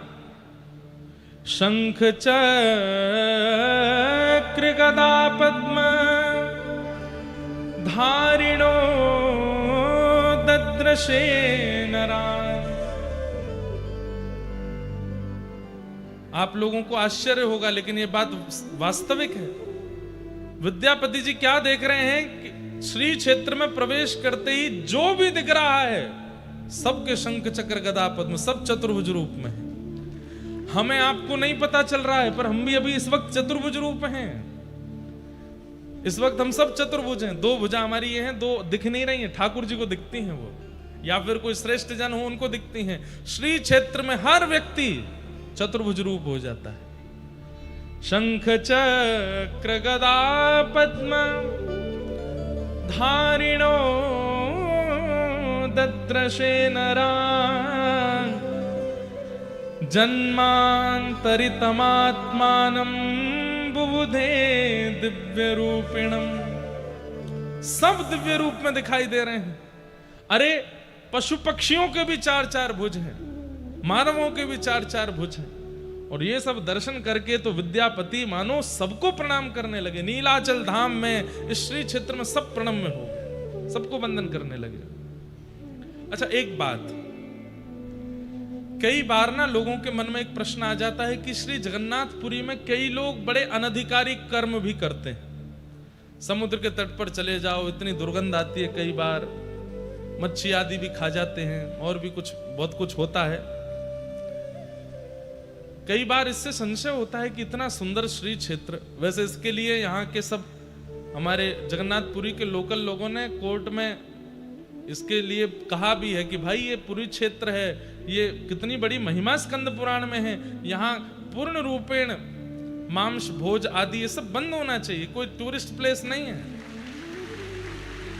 ये श्री क्षेत्र है, महाप्रभु जगन्नाथ जी का क्षेत्र है। यहां पर पूर्ण रूपेण वर्जित, और इसका पूर्ण दायित्व उड़ीसा की गवर्नमेंट का होना चाहिए कि यहां ये सब कार्य ना चले। स्कंद पुराण में जितने बड़े श्री क्षेत्र का वर्णन है, कम से कम उतने बड़े श्री क्षेत्र में तो पूर्ण प्रतिबंधित होना चाहिए, बिल्कुल भी नहीं महाप्रभु जगन्नाथ जी के। अब हो क्यों रहा है, महाप्रभु जगन्नाथ जी क्यों नहीं कुछ कहते? भाई देखो, कलयुग में भगवान ने पहले ही कह दिया कि मैं शांत रहूंगा, मैं कुछ नहीं बोलूंगा, मैं कुछ भी नहीं कहूंगा, इसलिए ठाकुर जी नहीं बोलेंगे। ये हमारा दायित्व है, क्योंकि धर्म की रक्षा हमको करनी पड़ेगी। भगवान धर्म स्थापित करते हैं हमारे भरोसे कि तुम रक्षा करना, बाद में मैं स्थापना करके मैं जा रहा हूं। तो ये तीर्थ धाम सब स्थापित हो गए, आद्य गुरु शंकराचार्य हुए, कितने बड़े बड़े महापुरुषों ने आकर के सब किया। हम आप सबका दायित्व है कि कम से कम अपने पूर्वजों के द्वारा प्रतिष्ठित व्यवस्थित जो व्यवस्था है उसको बचा तो लें कम से कम। हमारे वृंदावन में भी भीतर नहीं है। वृंदावन की एक बात कहेंगे आपको कि वृंदावन के भीतर मांस भोजन आदि नहीं, सीमा पर होता है, लेकिन उसके लिए भी हम लड़ते हैं कि क्यों सीमा पर भी नहीं होना चाहिए, दूर करिए वृंदावन से। ठाकुर जी की रास स्थली है वो, ठाकुर जी की जन्म स्थली है, ठाकुर जी की क्रीड़ा स्थली है। सदा वृंदावन वसती लीला परिचरो जगन्नाथ स्वामी नयन पथगामी भवतु में। जगन्नाष्टक में भी कहते हैं कि सदा वृंदावन वसती, वृंदावन में बसते हैं जगन्नाथ जी, वहीं लीला करते हैं। इसलिए वहां पर तो ब्रजवासी मिलकर के थोड़े बहुत हट पूर्वक नहीं करने देते, पर सीमा में भी जो है उसको भी हटाने की पूरी योजना कर रहे हैं। हमारे यहाँ के ब्रजवासी बालक लगे हैं दंडवती लगाने में कि अरे सरकार यहाँ पर मांसाहार बंद हो, खान पान की व्यवस्था बिल्कुल। वृंदावन में पी करके आने वाली की भी, अब देखो पुलिस और प्रशासन के लोग, कई बार आपने हाईवे पे देखा होगा, रात में 11 बजे के बाद एक मशीन लेके खड़े रहते हैं, सबसे कहते हैं इसमें फूंक मारो, और चेक करते हैं कि पी तो नहीं रखी। प्रत्येक धाम में भी ऐसा ही होना चाहिए, बाहर से ही हर आदमी को चेक करो पी तो नहीं रहे हैं, गलत काम तो नहीं कर रहे हैं। अरे भाई ये आपके मनोरंजन का स्थान नहीं है। मनोरंजन करना है गोवा जाइए, मनोरंजन करना है। अच्छा एक और बात, गोवा को ही क्यों कहे मनोरंजन के लिए, वो भी नहीं है मनोरंजन का स्थान। एक बहन हमको 1-2 दिन पहले मिली, इतने सुंदर दर्शन उन्होंने कराए। वो बैठी हैं क्या यहाँ कथा में? बैठी होंगी और अभी उठेंगी नहीं, कहो तो उन्होंने इतने सुंदर दर्शन। गोवा में एकमात्र ऐसा मंदिर है जहां पर देवकी मैया की गोद में लड्डू गोपाल, एकमात्र ऐसा मंदिर है। संस्कृत का बहुत बड़ा विश्वविद्यालय गोवा में है। बड़े बड़े संस्कृतज्ञ जो केवल संस्कृत में बात करते सब गोवा में पढ़ते। उसको भी हम लोगों ने पर्यटन स्थल बना दिया। वास्तव में देखा जाए तो भारत में पर्यटन स्थल है ही नहीं, भारत में सब धार्मिक स्थल है। भारत सब पूरा धार्मिक है भारत। लेकिन फिर भी ये जो 4 धाम हैं, कम से कम इनको तो सुरक्षित रखो। कभी कभी बहुत पीड़ा होती है कि समुद्र किनारे क्यों होता है ऐसा।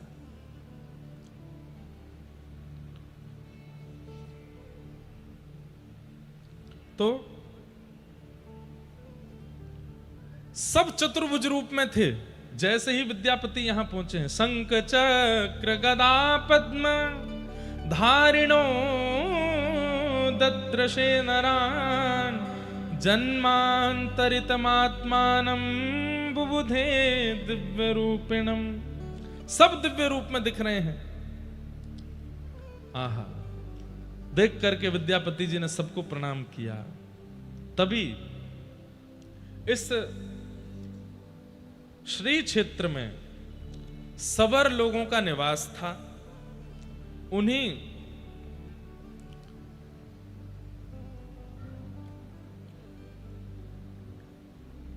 सबर जाति के लोगों में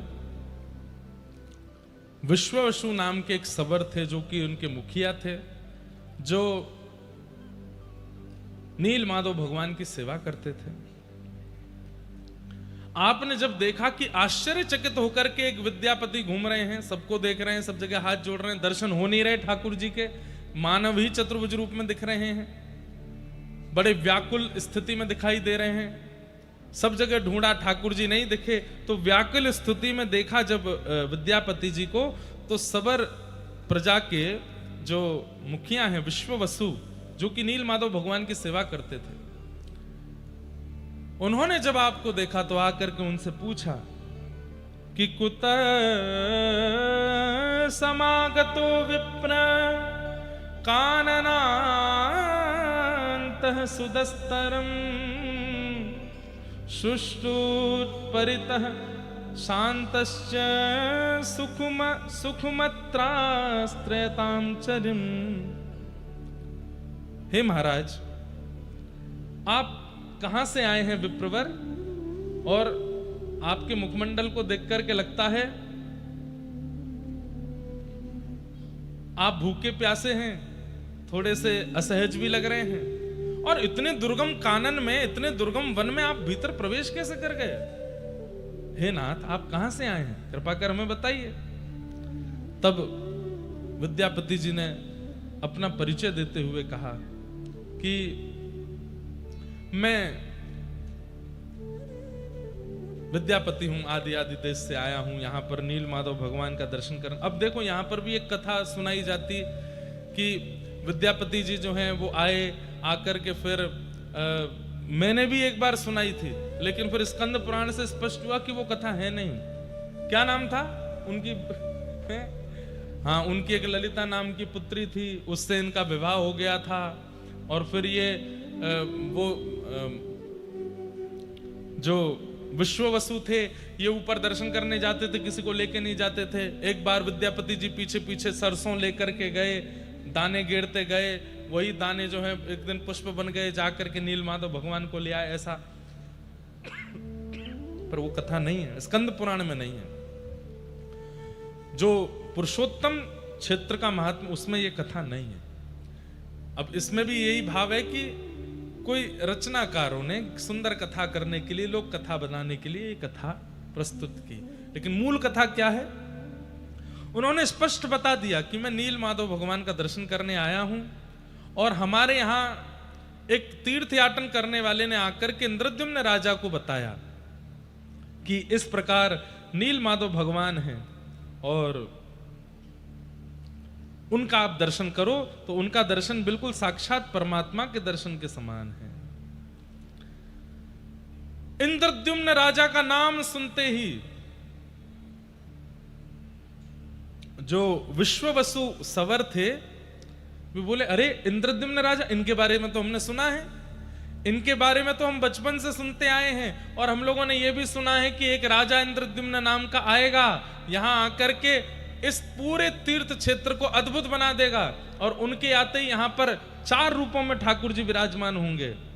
कैसे कि इष्ट्वा दारुमयं विष्णुं चतुर्धा स्थापयिष्यति अस्य चेत् भाग्य मुत्पन्नम ब्राह्मणस्य तिथिर्भृशम।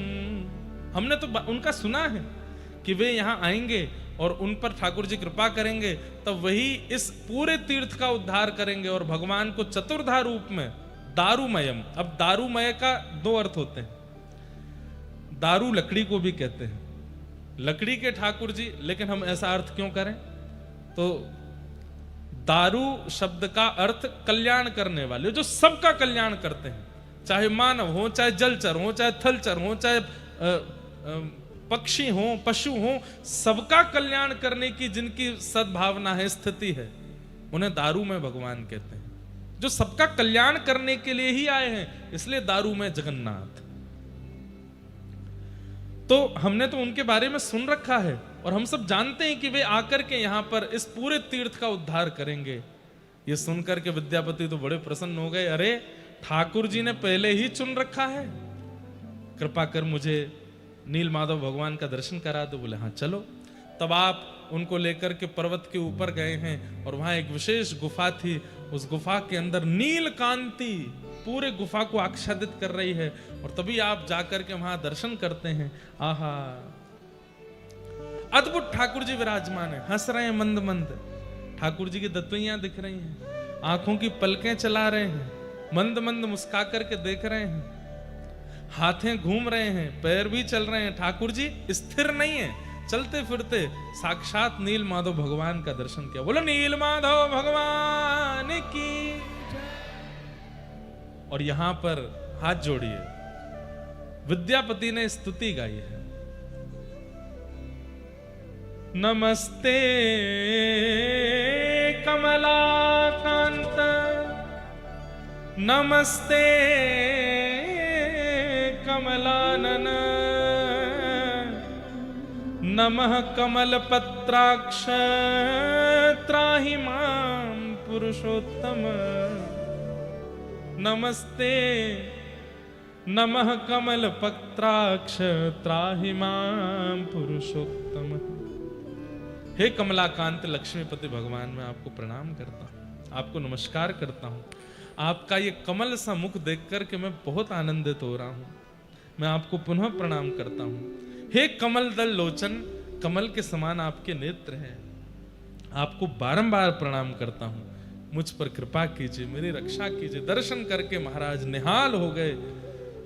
और अब तो विद्यापति इतने प्रसन्न हो रहे हैं कि मैं कब पहुंच जाऊं काशी और जाकर के इंद्रद्युम्न राजा को पूर्ण समाचार दे दूं और जाकर के उनको बता दूं कि आप चलिए, चल करके ठाकुर जी का मधुर दर्शन कर लीजिए।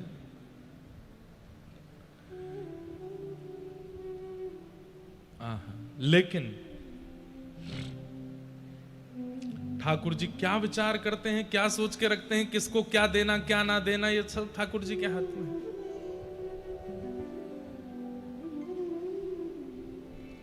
केवलम माधवम तत्र न द्रक्ष्यति महिपति, अचिरा देव भगवन्यस वर्णवालु कयाव्रत। ठाकुर जी इंद्रद्युम्न राजा को दर्शन नहीं देंगे, जबकि वो इतने व्याकुल हैं। वर्णन आता है कि जब विद्यापति निकले हैं दर्शन करने के लिए नील माधव भगवान के, तो वहां दूर काशी में बैठे हुए इंद्रद्युम्न राजा व्रत कर रहे हैं, निर्जला रह रहे हैं, केवल बहुत कहने पर फलाहार कर लेते हैं और ना सो रहे हैं ना बैठ रहे हैं, बस प्रतीक्षा कर रहे हैं कि कब लौट करके आएंगे विद्यापति, कब आकर के मुझे पूर्ण बात बताएंगे वहां की। काशी से कितना दूर है यहाँ पर, उस समय जब रथ से आना हो तो कितने दिन लगे होंगे यहाँ आने में। तब तक जब तक विद्यापति लौट करके नहीं आ गए, इंद्रद्युम्न राजा सोए नहीं है, बस बैठे हैं, प्रतीक्षा कर रहे हैं। प्रीतम तू मोहे प्राण ते प्यार। कोई प्राण प्रिय हो जाता है ना तो सबसे पहला उसके साथ क्या होता है, भूख चली जाएगी। कोई प्राण प्रिय हो जाता है ना तो प्यास चली जाती है, कोई प्राण प्रिय हो जाता है तो निद्रा चली जाती है। ये वो वस्तु हैं जिनके बिना हम रह ही नहीं सकते, लेकिन प्राण प्रिय कोई हो जाता है तो ये तीनों समाप्त हो जाते हैं।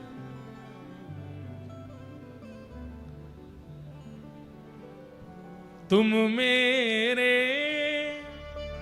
नैनन में बसत नित, तुम मेरे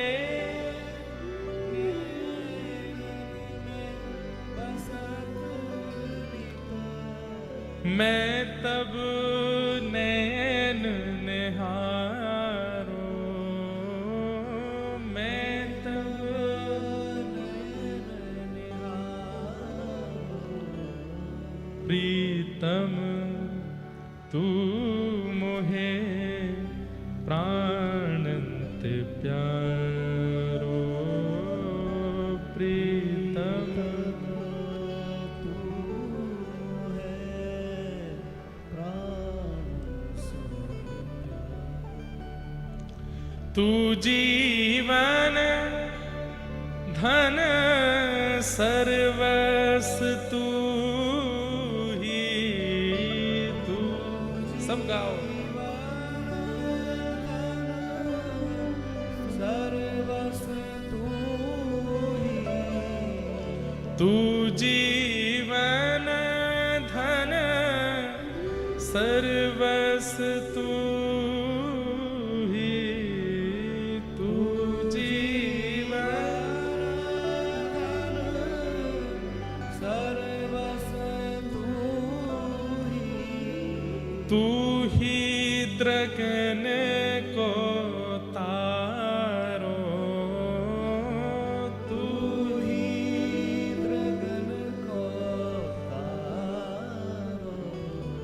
प्रीतम राधा रमण जगन्नाथ, तू मोहे प्राण ते प्यारो, जगन्नाथ तू मोहे प्राण। ये पद एक ही पंक्ति बहुत लोगों ने लिखी है, ये नारायण प्रभु जी का पद है। क्या कह रहे हैं, कितनी सुंदर बात है। जो तो कु पल भर ना निहारूं, जो तो पल भर ना निहारूं, दिखत जग अंधियारो, दिखत जग अंधियारो। तू मोहे प्राणंत प्यारो, प्रीतम तू मोहे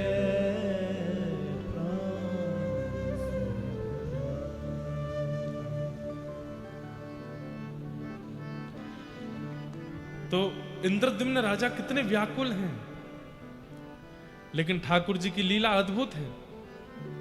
विद्यापति नील माधव भगवान का दर्शन करके सब व्यवस्थाएं देख के कहां राजा आएंगे, कैसे आएंगे, यहाँ के तत्कालीन राजा को सूचना कर दी कि काशी के नरेश यहां आ रहे हैं, आदि आदि सब बता दिया। लेकिन जैसे ही विद्यापति यहां से लौट करके गए,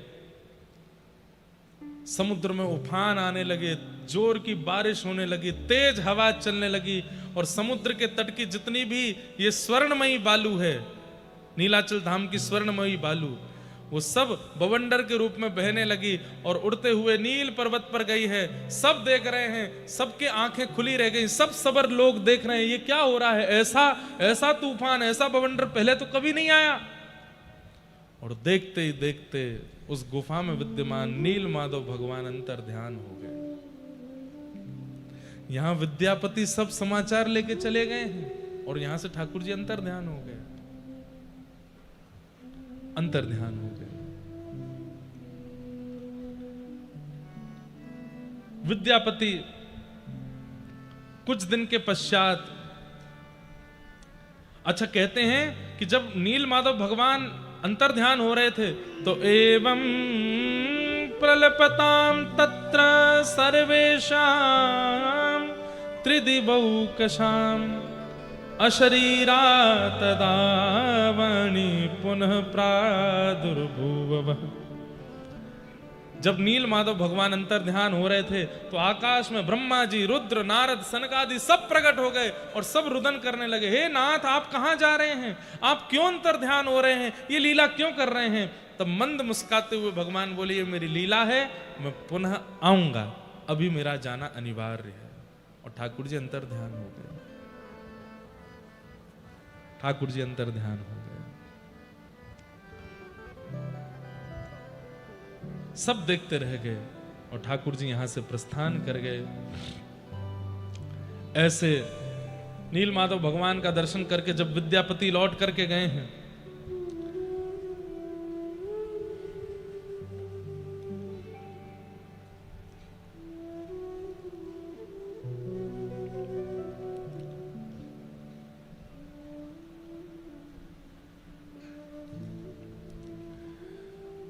लौट करके गए और जाकर के आपने वहां सब सुध बताई कि मैं उत्कल प्रांत में होकर के आ गया हूं और वहां नील माधव भगवान ऐसे विराजमान हैं, उनके नेत्र ऐसे हैं, उनका स्वरूप ऐसा है, सब ऐसा।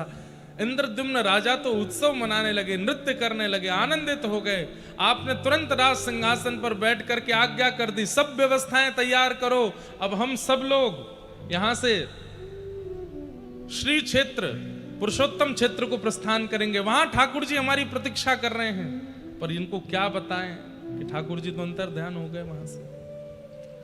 कहते हैं बड़े बड़े मुनि, बड़े बड़े ऋषि, सबको आपने निमंत्रित कर दिया कि सब आ जाइए, हम सब जाएंगे और जाकर के वहां नील माधव भगवान का दर्शन करेंगे, उन्हीं के साथ रहेंगे, आनंदित होंगे। इस प्रकार सब भावनाएं होने लगी। लेकिन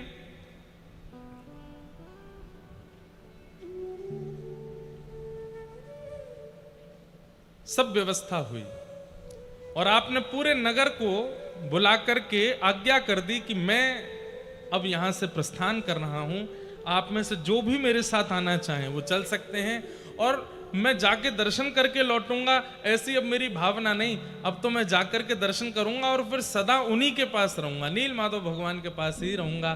तो मैं इसी भावना से जा रहा हूं कि मैं लौट करके नहीं आऊंगा। एक नगर का, एक देश का राजा ऐसी आज्ञा कर दे तो देश के लोग कहां जाएं, फिर सब संगी चलेंगे। सब ने अपने बोरिया बिस्तर बांधे, बैलगाड़ियों में लगा लिए, कोई सब प्रकार से बड़े बड़े वेदज्ञ, बड़े बड़े ऋषि, बड़े बड़े महात्मन सब इंद्रद्युम्न राजा के संग हो लिए। राजा बड़े प्रसन्न हैं, नाचते गाते हुए, आनंद करते हुए, उत्सव मनाते हुए सब आ रहे हैं श्रीपुरी क्षेत्र के लिए, नील माधव भगवान का दर्शन करेंगे। आहा,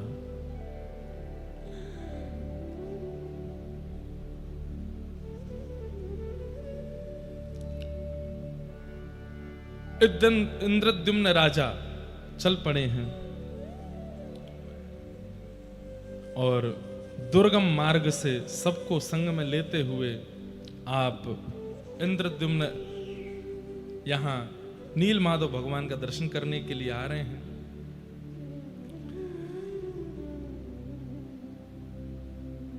और यह भी बताया था विद्यापति जी ने आकर के कि वहां तो प्रचार है इस बात का, पहले से ही ये बात वहां घोषित हो गई है कि आप वहां जाएंगे और वहां जाकर के ठाकुर जी का सुंदर स्थापन करेंगे।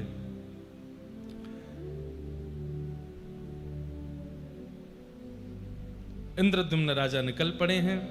कौन सी तिथि को निकले थे? बोले ज्येष्ठ शुक्ला पंचमी को, शुक्रवार को उत्तम तिथि मुहूर्त देख करके निकले थे। आनंद करते हुए सब नाचते गाते हुए जा रहे हैं। जैसे ही उत्कल प्रांत में पहुंचे, यहाँ के राजा ने खूब सुंदर उनका स्वागत किया और उनको लेकर के फिर श्री क्षेत्र की ओर बढ़े हैं। लेकिन जैसे ही पुरुषोत्तम क्षेत्र में पहुंचे और नीलगिरि पर्वत दिखाई दिया, राजा इंद्रद्युम्न तो वहीं रोने लगे। अब मेरे नाथ मिलेंगे, अब मेरे नाथ मुझे स्वीकार करेंगे, अब मैं अपने इन चर्म चक्षुओं से ठाकुर जी का दर्शन करूंगा। लेकिन जैसे ही आप पहुंचे, तब क्या देखते हैं? सब सवर समाज के लोग बड़े दुखी और रुदन अवस्था में बैठे। इंद्रद्युम्न राजा ने जाकर के कहा, सैनिकों ने जाकर के वहां सब वर्णन कर दिया, इंद्रद्युम्न राजा आ रहे हैं और आकर के यहाँ ठाकुर जी का दर्शन करेंगे। सबर जाति के लोगों ने सबने कहा कि वे आएंगे, पर ठाकुर जी तो यहाँ से प्रस्थान कर चुके हैं, ठाकुर जी तो यहाँ से अंतर ध्यान हो गए हैं। जैसे ही सुना कि भगवान अंतर ध्यान हो गए, पूरी बात सुनी। बोले ये तो इन्होंने बताया था कि ठाकुर जी वहां विराजमान है। बोले विराज तो रहे थे, लेकिन जिस दिन विद्यापति लौट करके गए उसके अगले दिन ही एक बवंडर आया, तूफान आया, आकाश में देवी देवता भी प्रकट हुए और ठाकुर जी सबके मध्य से अंतर ध्यान हो गए। ये सुनते ही इंद्रद्युम्न राजा मूर्छित होकर के गिर पड़े, बहुत रोए, रो रो करके बेहाल हो गए। बोले नाथ नहीं मिलना था, मैं इतना बड़ा पापी हूं, मैंने इतने बड़े अत्याचार किए हैं, या मैं इतना ज्यादा कुभागी हूं कि आप मेरे आने की खबर सुनते ही अंतर ध्यान हो गए। अरे किसी को भी लगेगा, ठाकुर जी विराजमान थे लेकिन हमारे आते ही ठाकुर जी चले गए, ये बात सुनने में किसको उचित लगे? अरे लोग बाग मंदिर दर्शन करने जाते हैं, दर्शन करते करते यदि पर्दा आ जाता है तो लोगों को लगने लगता है कि हम में कोई अभाग्य था, दुर्भाग्य था, इसलिए हमारे आते ठाकुर जी ने पर्दा कर लिया। पर भैया कल कई लोगों को नहीं पता था कि मंदिर जल्दी बंद होने वाला है। 3-3, 4-4, 5-5 घंटे लाइन में खड़े होने के बाद में मंदिर पहुंचे, बस दर्शन होने वाले थे तो अचानक से अंदर से खबर आई मंदिर बंद। बहुत लोग कल परेशान हो गए और उन सबको यही लग रहा था कि हमारा दुर्भाग्य था कि ठाकुर जी हमको नहीं मिले। पर इंद्रद्युम्न की राजा की कथा सुनो, वो तो अपना राजपाट परिवार सब छोड़ करके और सबको संग लेकर के, सबके घरवार छुड़ा करके लेके आए हैं कि चलेंगे नील माधव भगवान के चरणों में रहेंगे। पर यहां आकर के पता चला कि ठाकुर जी प्रस्थान कर गए।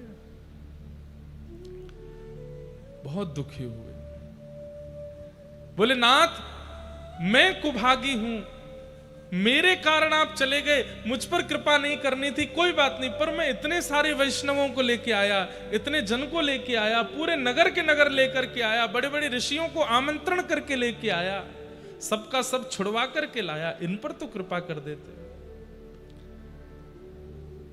आत्मघाती और ना जाने कैसे कैसे भाव अपने लिए इंद्रद्युम्न के चित्त में आने लगे, रुदन कर रहे हैं। विद्यापति जी ने क्यों नहीं बताया? वे तो आकर के बोल के गए थे कि वहां दर्शन किए हैं उन्होंने परमात्मा के। तब सबने बताया, बोले उनके जाने के बाद ठाकुर जी अंतर ध्यान हुए। तब 2-3 दिन तक तो इंद्रद्युम्न राजा बड़े व्याकुल रहे। आपने कुछ खान पान भी नहीं किया। तत्पश्चात सबने कहा कि आपको निर्णय लेना पड़ेगा, आप वापस चलना है, क्या करना है आप बताइए। लेकिन तभी सबर समाज के एक व्यक्ति ने आकर के बताया, बोले भगवान जब अंतर ध्यान हुए थे तब उन्होंने आकाशवाणी की थी कि मैं पुनः आऊंगा। अब कब आएंगे ये तो नहीं पता, लेकिन वो कह के गए कि वे आएंगे।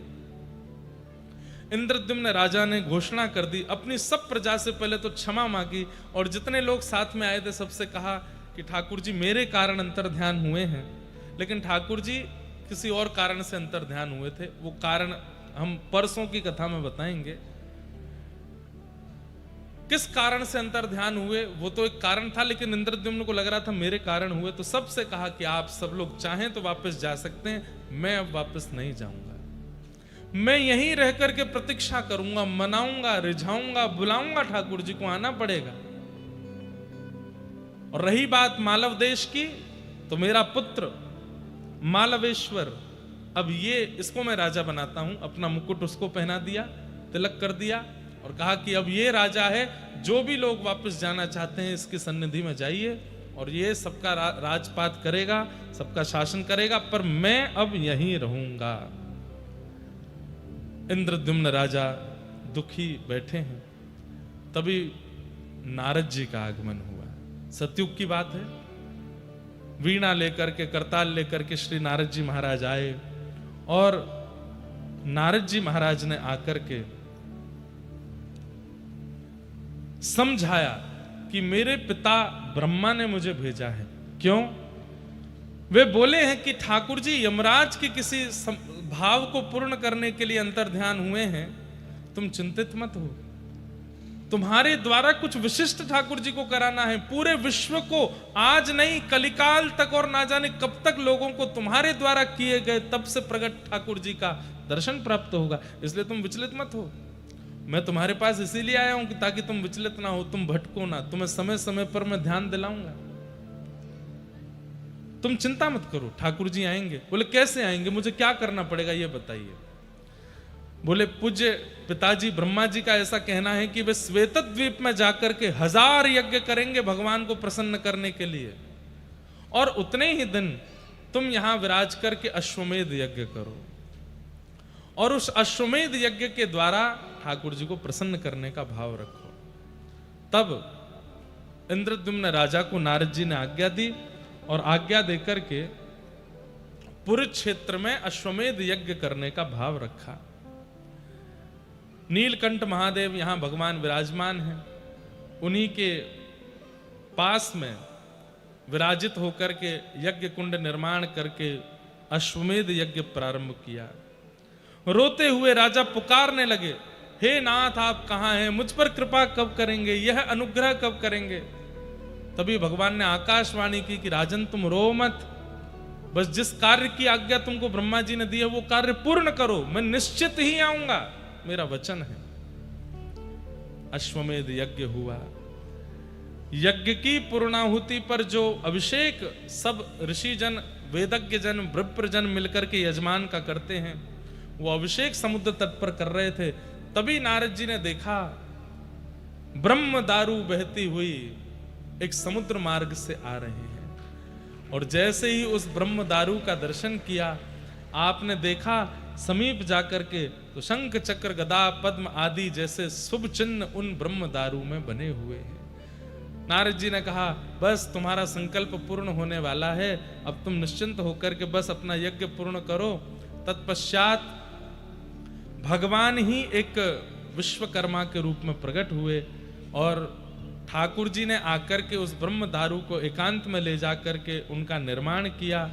ठाकुर जी, अब ये भी कथा आती है कि 21 दिन का कहा था, 21 दिन से पहले दरवाजा नहीं खोलना, भीतर छेनी हथौड़ा चल रहा था, उनकी आवाज आ रही थी, जैसी आवाज आनी बंद हुई तो द्वार खोल दिया, तो ठाकुर जी अधूरे रह गए।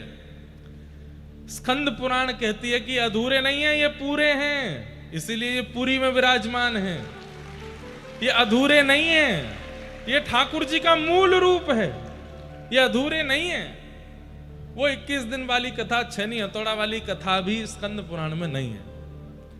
वहां तो ऐसा भाव है कि कहां से किस रूप में भगवान ही आए हैं और आकर के उस दारू ब्रह्म को लेकर के गए, उसका जाकर के निर्माण किया और निर्माण करके उनको प्रतिष्ठित किया।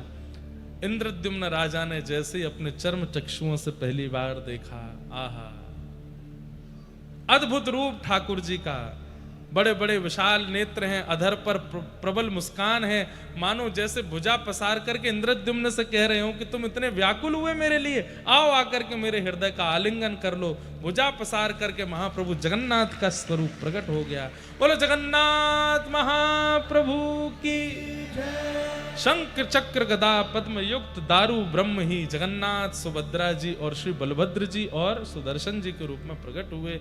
नील माधव भगवान इन्हीं के भीतर आकर के अवस्थित हो गए, जो पूर्व में विराजमान थे। तत्पश्चात अब आगे का क्रम बहुत विस्तृत रूप से कैसे यहाँ विराजमान होकर के ठाकुर जी का अभिषेक आदि किया, वो सब क्रम आता है। इस प्रकार महाप्रभु जगन्नाथ जी नील माधव के रूप में प्रकट हुए और इंद्रद्युम्न राजा को प्राप्त हुए। बोलो जगन्नाथ महाप्रभु की। इस प्रकार वियोग देकर के पुनः संयोग दिया और ठाकुर जी ने श्री इंद्रद्युम्न राजा पर कृपा की। अब इसके आगे का जो प्रसंग है वो विस्तृत रूप से परसों यानी कि 30 तारीख को कहा जाएगा। उस दिन महाप्रसाद, स्नान पूर्णिमा और रथ यात्रा तीनों क्यों होते हैं, कैसे होते हैं, क्या होता है रथ यात्रा का, क्या स्वरूप, क्या भाव, सब स्कंद पुराण युक्त होकर के हम लोग सब उसका विस्तार से, अभी इसमें और भी शेष कथाएं हैं, वो सब भी हम परसों के दिन में श्रवण करेंगे। पर इस प्रकार इंद्रद्युम्न राजा को ठाकुर जी प्राप्त हुए। इस प्रकार महाप्रभु जगन्नाथ ही नीलाचल धाम में अवस्थित हुए। ऐसा वर्णन है